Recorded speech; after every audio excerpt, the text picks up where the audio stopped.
So, all right. So it's time to welcome to the show. It's been a long time and so much has happened. Let's get her on here and catch up. Let's welcome our good friend, the one and only, Kristyn Burtt. What is happening, Kristyn? What isn't happening, right? Oh. Every time I think like, we're going to have a slow week in Hollywood. Nope. It's going to continue on. Where would you like to start? You know what? Let's start with the news of the day, which I think is James Franco for everyone. Yeah. And here's the thing. So it's funny because I had said to my husband in October, just after the whole Harvey thing had broke, Harvey Weinstein, I said, I'm really wondering like when James Franco's behavior is going to catch up with him, because this is not new news to most people in Hollywood. Again, he had an acting school. He was, I would say, it was definitely an abuse of power, and especially when you are a Hollywood already Oscar-nominated actor. And you've got a lot of young Hollywood men and women, who are probably from all over the parts of the country, and they're thinking, oh, my gosh, James Franco is my acting teacher. He is sleeping with some of his students, which was happening on the regular. And obviously, if you read the LA Times article, Amy Kaufman, you guys, by the way, if you are looking for someone to follow on Twitter, this girl is a brilliant reporter. I think she's about 30 years old. She's young. She's so talented. Reports on good and bad stuff in Hollywood, but I just always think her coverage is fascinating. It is a deep dive. It is fair. And I think her Twitter account is Amy K in LA, and she's one of LA Times' top reporters. So when her article came out today, I was like, yeah, okay, well, we knew a lot of this, but it also turns out like he was surprising people in his films, like saying we changed the script and now it's going to be a nude orgy. And when you're put on the spot like that, it's never supposed to work out like that. Like the nude scenes are already talked about. They're negotiated in your contract, and all of a sudden it's a nude orgy. I mean, come on. He knows better. He knows better. I also don't know if these were under union contracts, so that's going to be kind of interesting, and to find out whether he did it under Screen Actors Guild, because if he did that, he is violating his membership as a Screen Actors Guild member. So interesting things can kind of come from this. Yeah. And I will tell you, this is the funniest thing. I interviewed him. I can hear my echo back. Does someone have my volume on? I don't know. I can just hear myself back at myself. It just started. All right. Anyway, that's better. So anyway, I interviewed him in 2013, and I interviewed him for The Great and Powerful Oz. And right before I went to interview him, I had this medallion on. It kind of like rested across my chest, and he kept staring at it. And I was like, "Are you totally mesmerized by the medallion I have on?" He's like, "Yeah." And I was like, "Well, he's like, am I making you uncomfortable by staring at it?" And it's a weird thing to do, like right before a reporter interviews you. And I was like, "No, I'm fine." And then he kept purposely staring on it to try to like throw me off, which was clearly right there on my chest. You know what I mean? So he was looking at my boobs. And my boobs were really not exposed or anything else like that. I'm not someone that usually does the cleavage thing. But anyway, he also had two students with him. He was teaching at NYU at the time. They were taping the interview. And they were two young girls. Like, there's always a weird dynamic around James Franco. Every time I've interviewed him, it's been weird. It's been uncomfortable. I feel like he uses a little bit of his, like, whether he thinks he's super sexy or not, he uses that, he thinks, as a kind of power play. I just think he always looks great. I watched his appearance on the clip on TMZ earlier, and they described it perfectly. Like, it was cringeworthy. Like, you can just tell, like, he didn't know what to say. He really didn't. Nick? Did you see that? Yeah, I'm just. I don't know. I'm a little amazed that this is even like a news thing, because it had to be like right after you interviewed him, Kristyn, that like wasn't there like a 17-year-old girl controversy where he was trying to get her for some girl from Scotland to meet him at a hotel or something like that. Like, she had dropped been off. around She's for a while. You know what I mean? Like, Kristyn, can you hear us? Okay. Yes, I can. Yeah. That was so weird. Okay. So anyway, he's just creepy. But the one thing I want to say about all of this, Oscar ballots are still out. And I'm talking about Oscar ballots for nominations. Nominations won't be announced until January 23rd. He has pretty much been a lock for a nomination for Best Actor in this Oscar race. I will tell you that the Oscar ballots for nominations are due tomorrow. And most people, and I think that this is probably just human behavior, because even for me, when it comes to Screen Actors Guild Awards, I do it in the last 24 hours when I submit my vote. And they're all online. We're not mailing them in. We don't have to worry about deadlines like that anymore.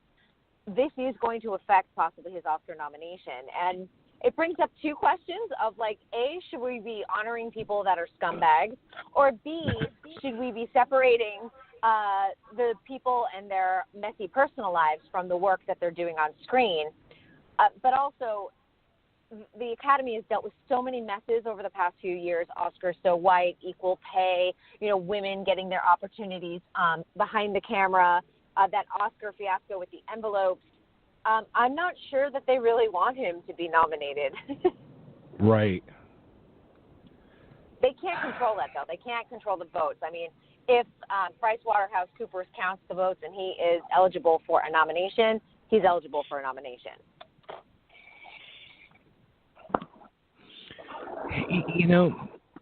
The one thing is, and you said, like,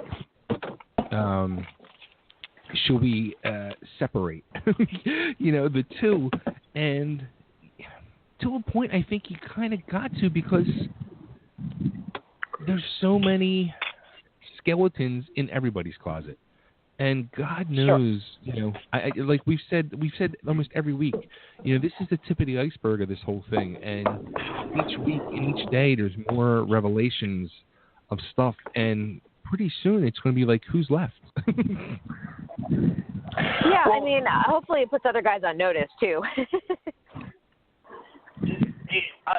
I'm not sure how I feel about that, Faye, like one way or the other, because on one hand, I do feel like it doesn't matter. Like, once you get caught doing something wrong, or we know about it, then you should still be, ashamed of your actions or whatever. Sure. But at the same time, like, in this specific case, like,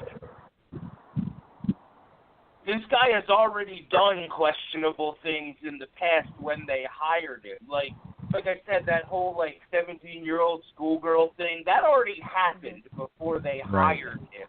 So they sort of knew going into that this guy was maybe not, as bad as that. But, I mean, I don't know. It's a really complex situation, because on one hand I want to say, well, let the work speak for itself, but on the other hand, you can still say he did a great job and wasn't nominated because of his personal life, you know what I mean? There's Sure. nothing taking away from his performance, just, you know what I mean? He's just going to have to know that that's part of the package, you know what I mean? You turn out to be a scumbag right before they vote and you lose. Right, and here's my other thought. You have to remember, too, they're coming off of the Casey Affleck win last year. Now, he has 2 sexual harassment cases that he settled out of court. He's saying they didn't happen. The women are saying they did happen. Listen, even if he didn't sexually harass these 2 girls, he was sleeping with other women who were not his wife.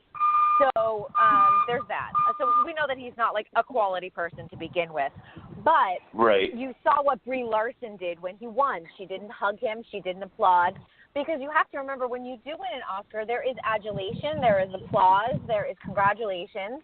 And she felt like there was nothing to congratulate him about. And I get that, too. Do you know what I mean? Because he will always have Oscar winner before his name. He has to deal with the fact that many of us are going to think also sexual harasser when I think of Casey Affleck. But, how do we, are we okay with, honoring them for one thing and then, knowing that they're doing all these other things, especially if it's on film sets? That's the other thing, too, because that is Right. a part of their work.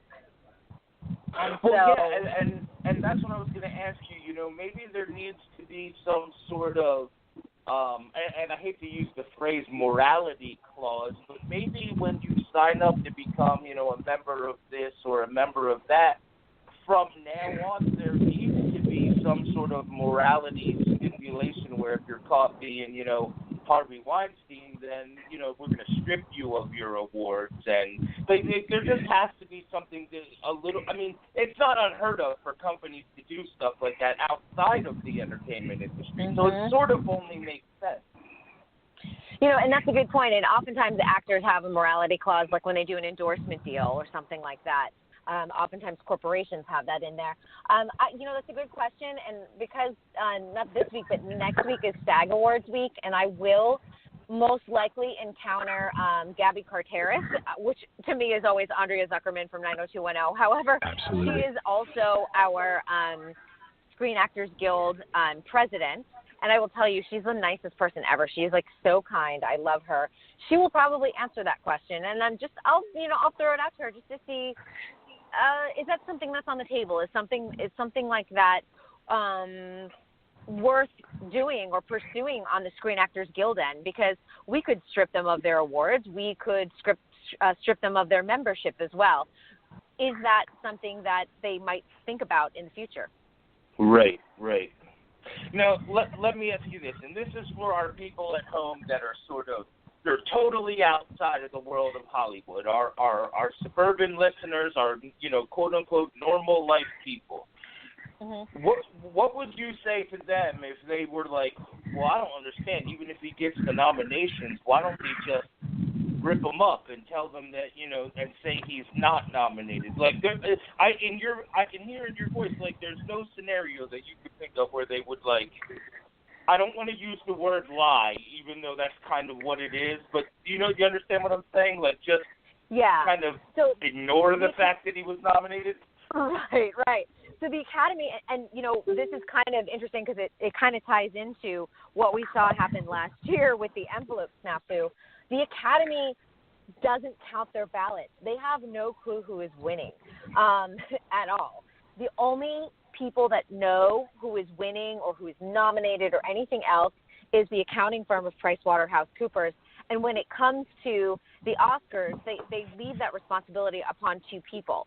So unless those two people were in cahoots and decided to do something like illegal or against the rules of, you know, the Academy, they couldn't be in cahoots with, like, the president of the Academy and PricewaterhouseCoopers. Then too many people know. You know what I mean? Like, you start getting into really murky territory. You start getting into, like, politics when there's, like, a really big web of people and it gets really messy. So they wouldn't do that. So, you know, really the Academy stays away from those nominations. They stay away from those, the winners and everything else. They leave it up to the membership and they leave it up to the accounting firm to count. The only thing I can think of where maybe they would take it away is if someone murdered someone. Do you know what I mean? That it would be so controversial.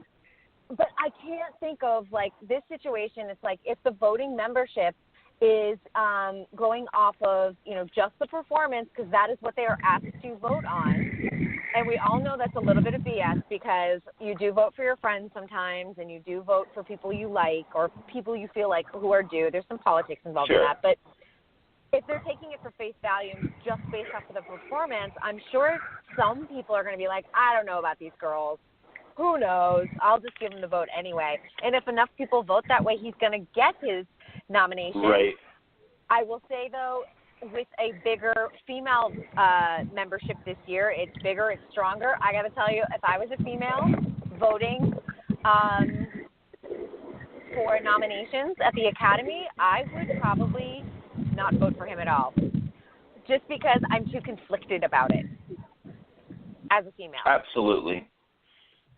So you're confirming now on the radio there's no Hollywood Illuminati just sitting around deciding Tom Hanks is winning tonight. Correct. That is correct. There is no...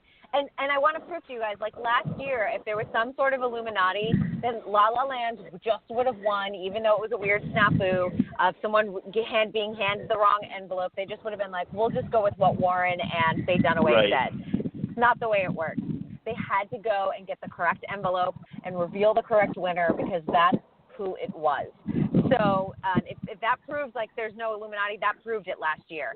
Absolutely. And yeah, and look at, like, I'm going to tell you right now, it's James Franco. Even if he's nominated, he's not going to win that Oscar this year anyway. So it is Gary Oldman who is the front runner for that. So look there first. But we are looking for nominations first, just to see if he'll even wind up with it. He's not going to wind up with the Screen Actors Guild Award. He's nominated for that. I think this will, there's a heavy female membership in Screen Actors Guild. If anyone was dying to vote for him, I think they'll probably think twice. Because, again, people get conflicted. Like, it's hard to separate the personal aspect of from it and the emotion. Right.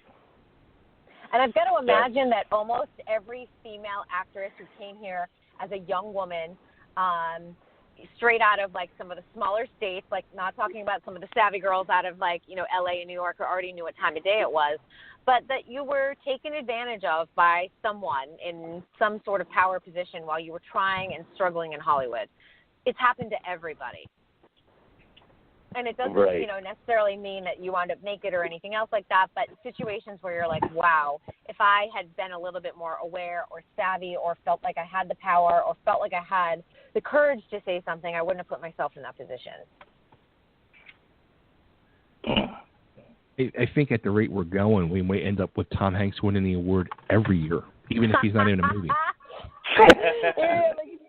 We'll just give it to Tom Hanks. He's good. And best director, Ron Howard. We're good. No, Gary Oldman should win anyway.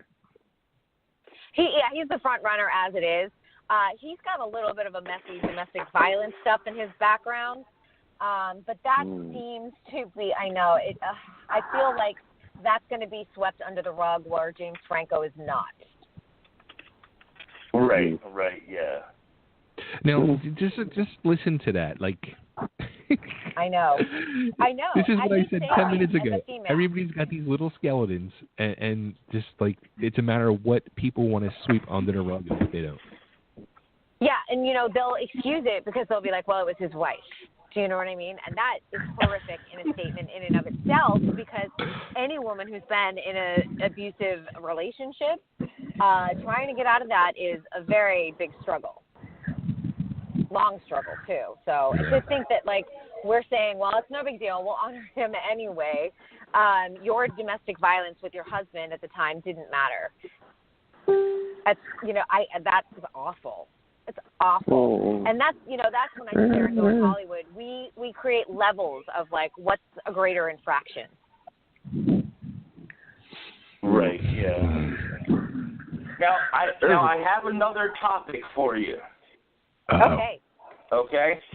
So I just wanted to get this out there. Okay. So we're all aware of the situation where it looks like some female directors were sort of shut out of the Golden Globes this year, right? Mhm. Okay. And I really believe that this was a mistake. I really, really believe that the success of Lady Bird and all the nominations, there should have been a nomination there. I'm not exactly sure why it didn't happen, but can we all agree that no matter who was nominated, nobody was going to beat Guillermo del Toro? Correct. And you know what? Okay. I will say that if anyone, I will say that. And I do think that, I mean, you could have had Dee Reese from Mudbound nominated for Best Director. You could have had Greta Gerwig. You could have had Patty Jenkins even for Wonder Woman. Any of those three could have wound up in the mix. I will also say Shape of Water is one of my favorite movies of 2017. So much so that my husband and I watched it. We got a screener. We watched it at our house. We finished it and started it over immediately. Oh, wow. Immediately. We watched it 2 times in a row. And I cannot tell you when I have ever done that with a screener and watched it, like, immediately again. It's so beautiful and so well done. And it's such a quirky story. It doesn't make any sense. Like, I mean, so you really have to just sit there and, like, fall into the fantasy of it. But it's wonderful. It really is a cool, stylized film. And so I'm all for the gear up. So I'm not like, oh, God, the ladies should win everything. No, there should be some representation there. Also, another person, and I'm blanking on the name right this second, from Get Out, the director. He could also have been nominated. Oh, is that Jordan Peele? Jordan Peele, thank you. I'm blanking. Get Out was one of my favorite movies of 2017 also. I thought it was fresh. It was unique. It made you think afterwards. Shape of Water was one of my favorites. The Big Sick. Oh, my gosh. Have you guys seen The Big Sick? I actually just sort of found out the story behind that, and now I'm really sort of interested in it. Especially a fan of Silicon Valley and stuff like that. So I'm totally, totally on board. But I had sort of slid under my radar for a long time. I will tell you this. Good. Yeah, it's definitely on the list. Yeah, it was definitely one of those that, I think a lot of people missed. It was in the height of the summer. I actually went to see it as kind of counter-programming to all of the superhero movies that were out because I was exhausted from them. And just to let you guys know, I paid for this movie. And, in my job, I very rarely pay for a movie. And I know that's sounding spoiled, but just understand, I'm invited to screenings all the time as a part of my job. I went out and slapped down $17 to go see a movie. So that, A, that I spent money, I really wanted to see it, and B, that it was good and one of my favorites, and I would slap down another 17. It's a good one. Definitely a good one. No, it is interesting because 2017 was the year that I purposefully went out to the movies for a non-Marvel movie myself, and the movie was one of my favorite movies. It may be my actual favorite movie of the year, and it wasn't even nominated. So, and that is Goodbye, Christopher Robin. Ah, nice. Yeah, that sort of just disappeared. I don't know. People didn't really like it, but I thought it was a genuinely heartfelt movie. Yeah, it's funny. Certain ones just don't wind up. Sometimes they just don't wind up clicking with viewers sometimes, and then we wind up discovering them on Netflix or Amazon or something, and you're like, what happened in the theater that sometimes it's just a bad week. They put it out at the wrong time of year. They put it out up against too big of a movie, and it just got kind of set aside. So there are some movies that sometimes I'm like, wow, I'm so glad I discovered this, even though I'm a little late to the party. Absolutely. Yeah, here's an interesting statement I'm going to make.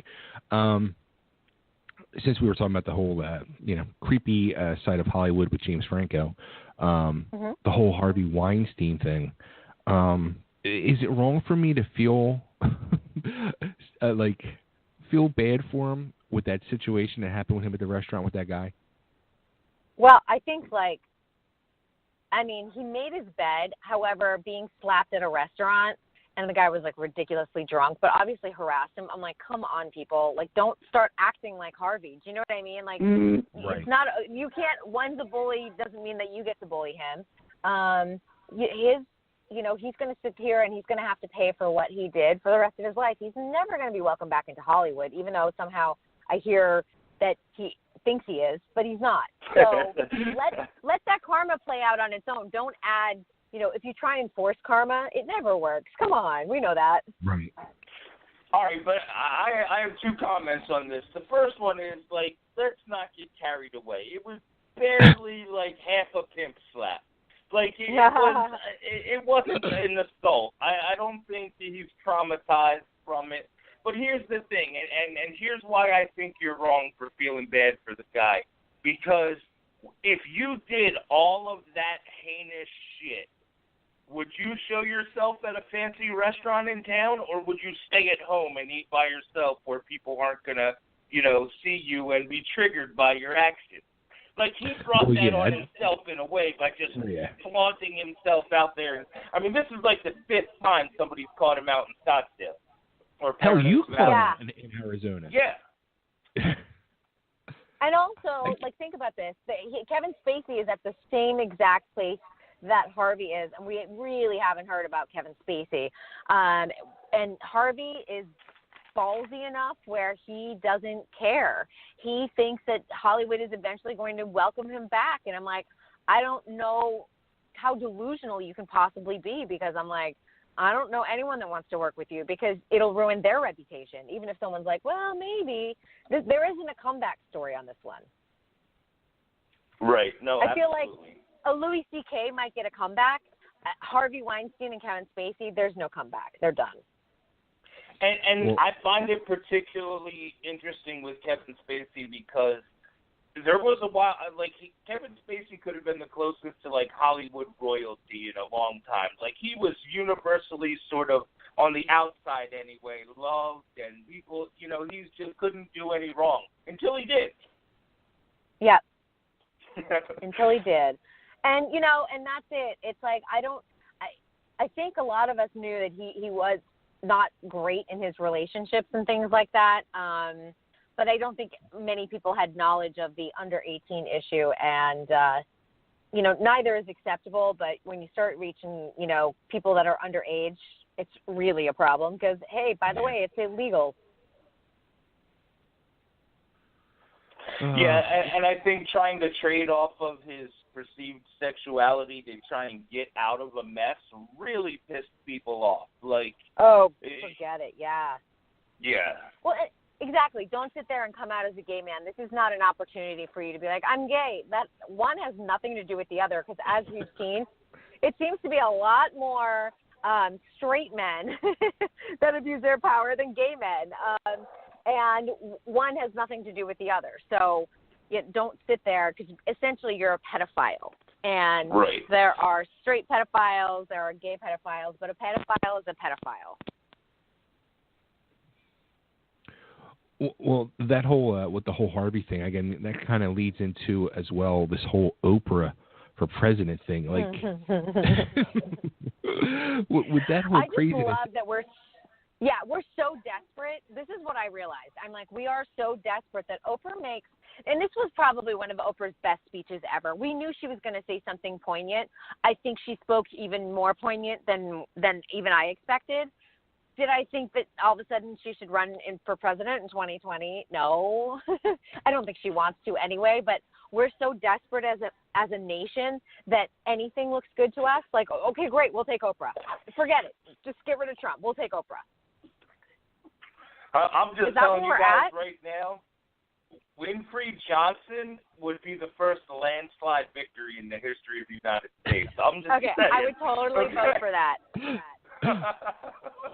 I'm there. I am there. I would vote for that. I totally get it. Just because I love, I'm not a disciple of Oprah. I will admit it. I appreciate what she's done, but I do love The Rock. So. But isn't it funny how quick the pictures come out of her and Harvey? I know. Someone's been waiting. They've been sitting on that one. They're like, I'm just going to wait for the right time on this one. Now, I know Janetti actually has... Janetti, welcome to the show. Hey, how are you, everybody? Good. Coming to you live. Hello. Girls Wrestling Asylum. Hello. I wanted to ask you, Kristyn, about... I heard about Jodie Foster complaining about the people going to watch superhero movies. Have you heard about that? This. No. What did she say? No. She was basically complaining that she would never direct nor star in a superhero movie, and she doesn't understand why people waste their time in going to those type of movies. I just wonder what kind of, why she's bitching about it so much.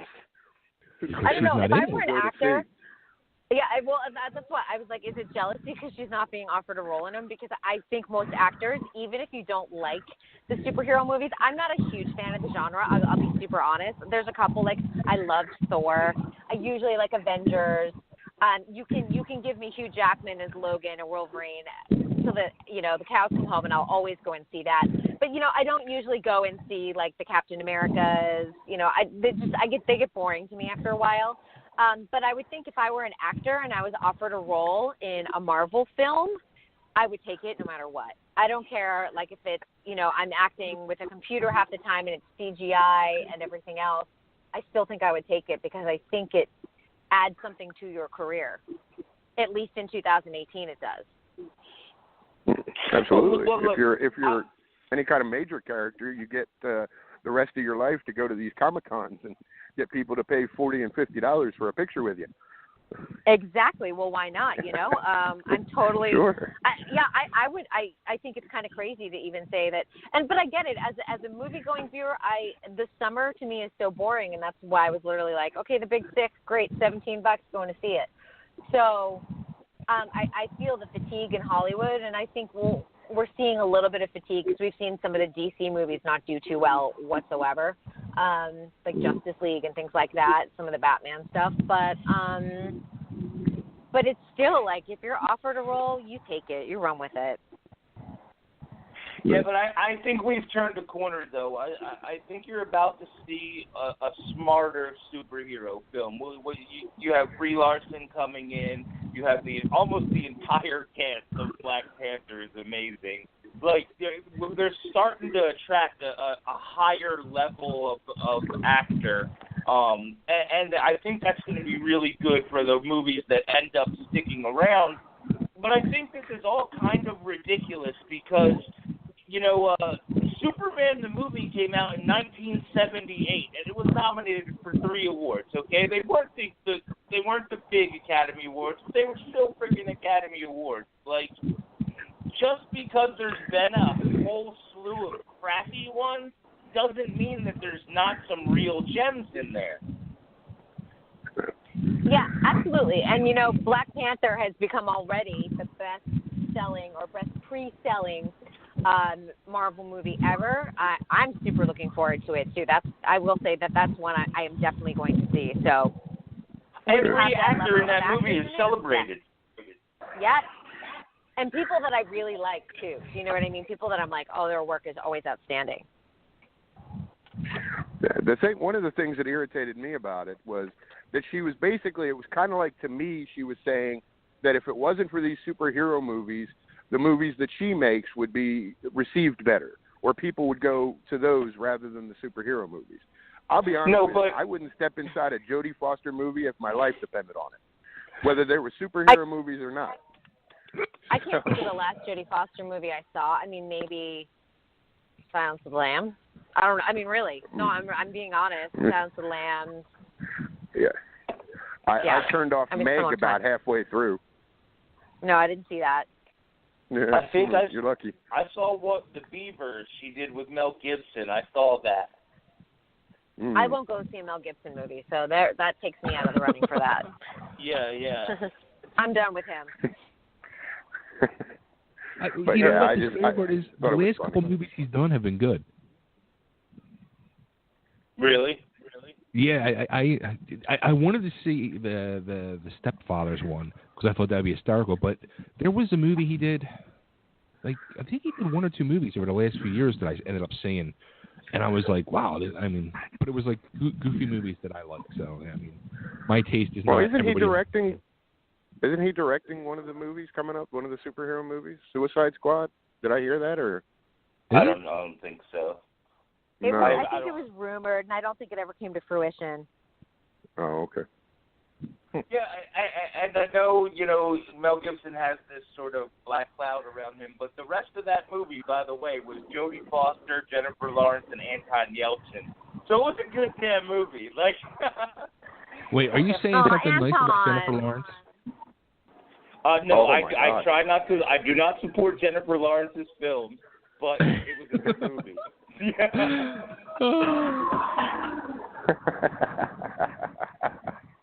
Man. Too freaking funny.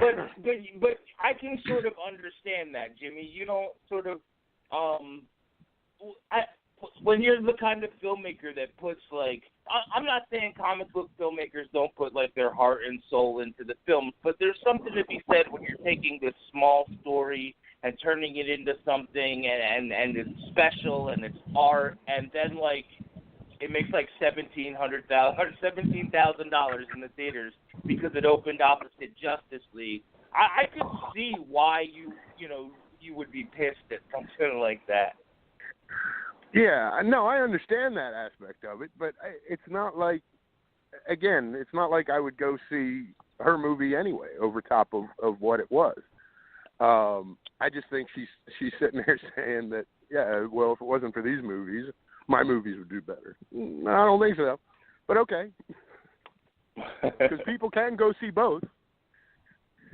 You know, you don't have to see one or the other. I think she's an amazingly talented person, but there's just nothing that, she's just, I guess, kind of like, and I hate to say it because she's not like she's old, but past her time. Like she's at that stage where just anything fresh, exciting, anything that we're really interested in learning more about, or anything else like that. Yeah. Be like Sissy Spacek. There you go. There's no one. No interest whatsoever.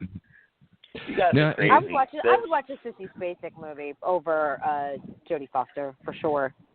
Oh wow! Oh my God! I will watch Coal Miner's Daughter every day for a year.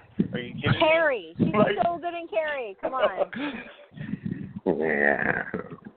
Oh wow!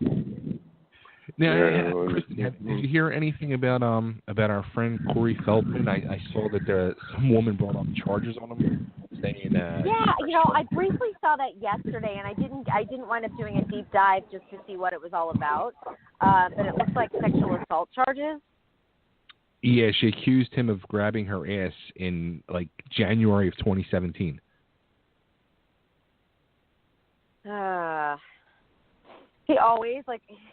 He just always has a cloud around him. It's just, I can tell, it's one of those things. But he could have done it. He could have not done it. But why is she bringing up charges then? If she's got witnesses and everything else, he could have easily done it. Right. Did anybody see that movie, the Two Coreys movie? I didn't. No. No. It didn't really have no blip on the radar at all. I thought we were going to hear a lot more about it. Yeah. That's funny. Shame. More people. Yeah. I totally believe it, though. I mean, yeah. Oof. It's crazy? Like, I wish he would come back on the show. Like, we had the invite to go to the Corey's Angels parties. I mean, we had a whole thing going on. You needed to go to one of those parties. I want to hear the reports on those. Oh, like I couldn't believe it. All I kept saying, I'm like, dude, like, you just invite strangers into your house? Like, I don't get it. Like, all the time. That's the last thing I want is strangers in my house. Right. I don't know. It just like, seems... were you hiding everything, too? I'd be hiding, like, stuff. Not that I have, like, a lot of stuff that's worth a lot, but I don't know. I'd just be like, oh. Right. Make me nervous. Like, there's times, like, Janetti comes into town, he stays in my house, and I have to lock up stuff. So I can't imagine, like, strangers. I love that. How about I gotta watch this interview. Tonya Harding doing with this whole movie and she's doing an interview tonight. Yeah, and I have a feeling she's gonna dig a big hole for herself because she's Tonya Harding. Like, I saw this movie around Halloween. It's a great movie. Allison Janney is amazing as her mother, and deserves to win the Oscar for Best Supporting on this film. But, bringing Tonya to the Golden Globes and then sort of celebrating her and applauding her, Tonya has never owned up to what she did to Nancy Kerrigan. Nancy Kerrigan, even if she acted like a brat in the aftermath of it, was the victim. And somehow we have forgotten this narrative.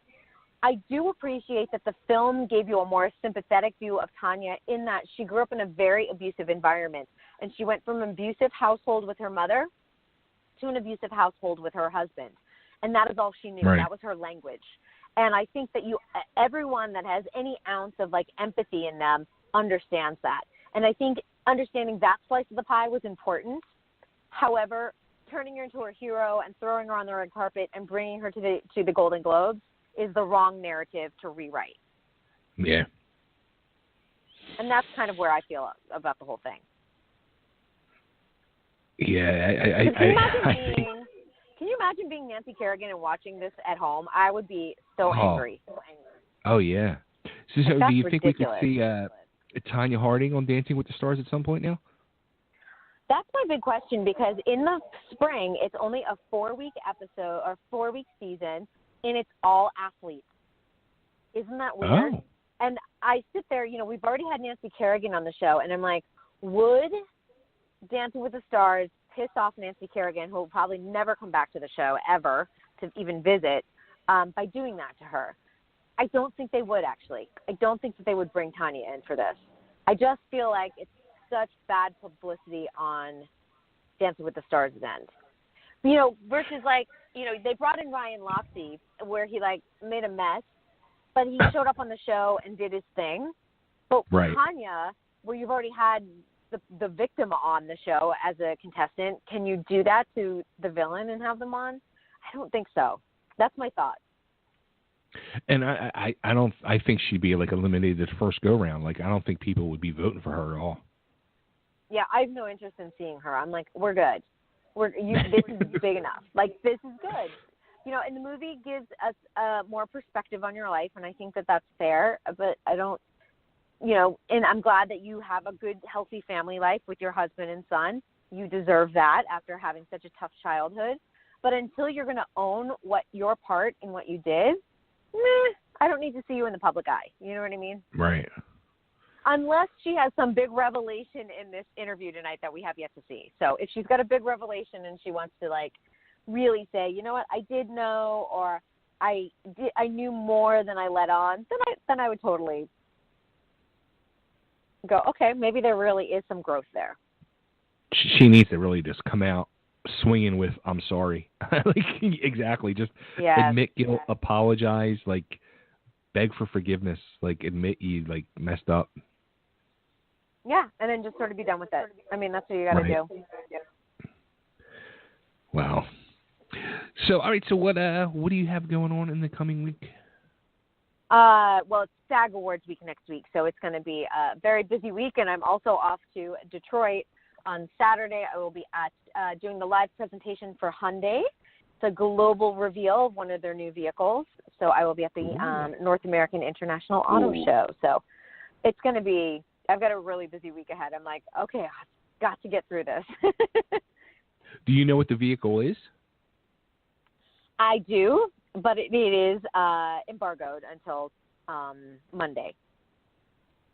Can I throw a name out there? You maybe cough if it's a yes or no. You can throw out the name, and I'll just see how well you know what's happening in the car world. All right. There's a Hyundai vehicle that I've seen that was supposed to be coming out, I thought, last year. And I've been waiting to see, and I haven't heard nothing of it, but I'm just going to throw this out there. I think it's called the Santa Cruz. Oh, that's not it. I can always tell you that. I'm like, that's not it. Okay. Something else. Yeah. I was like, I know what it is, but that's not it. Okay. But that's the only thing I care about with Hyundai, if they make that Santa Cruz. Yeah.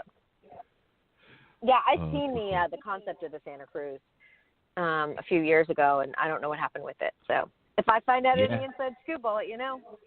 Cool. Very, very cool. All right, well, hopefully we'll talk to you next week and catch up some more, and Happy New Year to you. Welcome back. Happy New Year. Thank you so much, you guys. I'll talk to you soon. You got it. Take care, Kristyn. Bye-bye. Bye. All right, there she goes, the one and only Kristyn Burtt. Welcome her back. Check her out. Facebook, Twitter, Instagram. That's KRISTYN BURTT. That's KRISTYN BURTT.